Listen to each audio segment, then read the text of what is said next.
Obstaja razlog, zakaj je Evropa turistična destinacija številka 1 na svetu.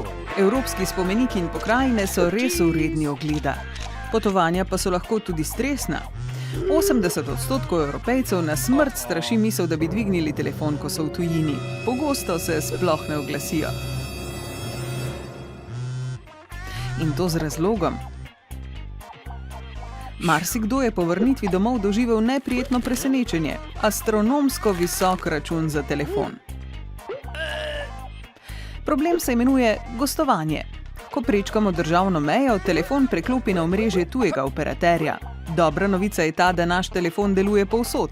Slaba novica pa, da so storitve dražje, ko smo v tujini. Takrat, ko kličemo in celo takrat, ko drugi kličejo nas.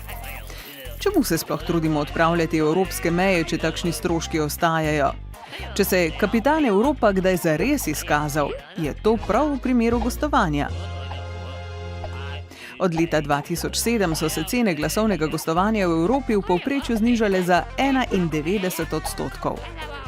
Oglejmo si primer Hrvaške in spremembo cen, odkar se je sredi leta 2013 pridružila Evropski uniji.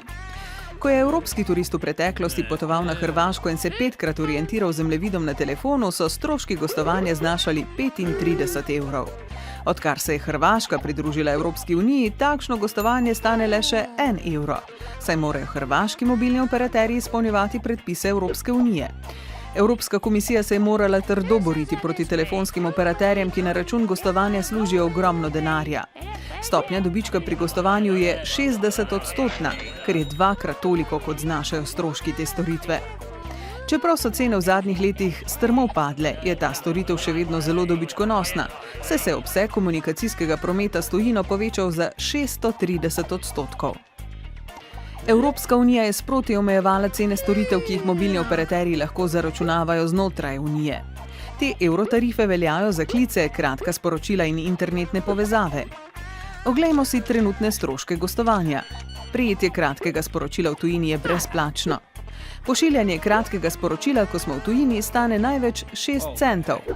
Strošek prejetega klica v tujini je največ 5 centov na minuto. Cena klica iz tujine pa je omejena na 19 centov. Medtem ko je bilo treba še pred 2 letoma v tujini plačati 6 evrov za prenos 1 megabajta podatkov, zdaj ta strošek znaša le 20 centov. Nalaganje fotografije na družbeno omrežje tako stane 40 centov in ne več 12 evrov.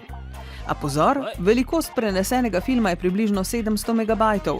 Tudi pri tarifi 20 centov na megabajt to med gostovanjem znese 140 evrov. Kar zasoljeno za običajen film, kaj ne? A kmalu gostovanja sploh ne bo več. Evropski poslanci so namreč za prihodnje leto pozvali k ukinitvi stroškov gostovanja.